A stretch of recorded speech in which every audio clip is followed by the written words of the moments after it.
Hello students, आज हम पढ़ेंगे डीबीएमएस के बारे में, डाटाबेस मैनेजमेंट सिस्टम। ऐसा सिस्टम जो डेटाबेस को मैनेज करने की काम आता है। अब इसमें डेटाबेस, डेटा क्या होता है? डेटा यानी कि सूचना। अब वो सूचना किसी भी टाइप की हो सकती है, ठीक है। एक होता है बेस, डेटा और बेस सूचनाओं का आधार। अब सूचनाओं का आधार हम कैसे तैयार करते हैं? सपोज कीजिए स्टूडेंट की इंफॉर्मेशन हमें कंप्लीट करनी है, उसकी सूचना इकट्ठी करनी है, तो उसके लिए सबसे पहले हम क्या करते हैं, उसका पहले बेस तैयार कर लेते हैं। कैसे? जैसे कि स्टूडेंट का बेस हमें तैयार करना है, स्टूडेंट की इंफॉर्मेशन तैयार करनी है, तो उसके लिए हम क्या करेंगे, स्टूडेंट टेबल का खाली फॉर्मेट तैयार करेंगे। Suppose roll number, name, father's name, class और मोबाइल नंबर। ये क्या हो गया, यह एक सूचना तैयार करने के लिए एक बेस तैयार हो गया। स्टूडेंट की इसमें इंफॉर्मेशन हम कंप्लीट कर सकते हैं। डेटाबेस कंप्लीट होने के बाद में हम उस पर क्या क्या कर सकते हैं? डेटाबेस कंप्लीट होने के बाद में हम इसके अंदर सूचना को जोड़ सकते हैं, सूचना को हटा सकते हैं, सूचना को मॉडिफाई कर सकते हैं, डिलीट कर सकते हैं। तो ये कहलाता है डीबीएमएस, डाटाबेस मैनेजमेंट सिस्टम। ऐसा सिस्टम जो डेटाबेस को मैनेज करने का काम करता है।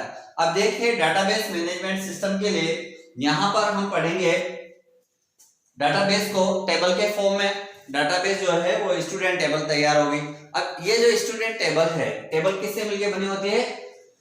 रो और कॉलम से। A group of row and column is called table. इस तरह से ये आपकी टेबल कंप्लीट हो गई। यह टेबल जो है ये किससे मिलकर बनी है? ये तो क्या हो गया, आपके कॉलम हो गए, और ये क्या हो गए आपके, ये रो।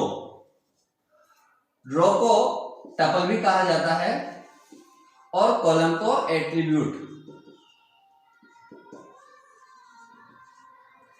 रो को टपल और कॉलम को एट्रीब्यूट या फील्ड भी कहा जाता है, जो कि स्टूडेंट के डेटा के अकॉर्डिंग अलग अलग होता है। जैसे कि सपोज कीजिए रोल नंबर है, रोल नंबर किस में लिखते हैं हम? न्यूमेरिक वैल्यू में लिखेंगे। नेम, फादर्स नेम किस में लिखेंगे हम?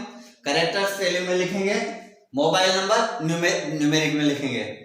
तो ये कहलाता है डेटा टाइप्स। इनके डाटा के टाइप्स भी है जो अलग अलग होते हैं, वो हम आगे पढ़ेंगे कि डाटा टाइप्स कौन कौन से होते हैं। यहाँ पर जो अब हमारे इससे रिलेटेड जो टॉपिक है वो है एसक्यूएल। इसमें देखिए SQL structure query language. SQL क्या होता है? Structure query language. एसक्यूएल को 3 सब लैंग्वेज में डिवाइड किया गया है। कौन कौन सी?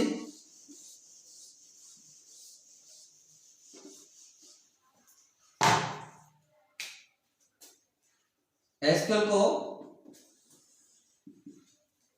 एक तो होता है इसमें डीडीएल, एक होता है डीएमएल और एक होता है डीसीएल।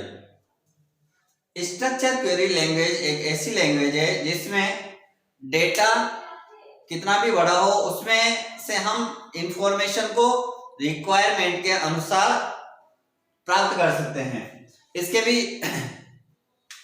3 तरीके हैं। डीडीएल होता है इसमें। डीडीएल क्या होती है? डाटा डेफिनेशन लैंग्वेज, जिसमें डाटा को डिफाइन किया जाता है। और डिफाइन में कौन कौन सी कमांड का यूज किया जाता है? Create, drop. जनरली 2 कमांड का यूज किया जाता है। डाटाबेस या डाटाबेस ऑब्जेक्ट के निर्माण के लिए क्रिएट कमांड का यूज किया जाता है और हटाने के लिए ड्रॉप कमांड का यूज किया जाता है। डाटाबेस या डेटाबेस ऑब्जेक्ट कंप्लीट होने के बाद में उसमें डीएमएल कमांड का यूज किया जाता है।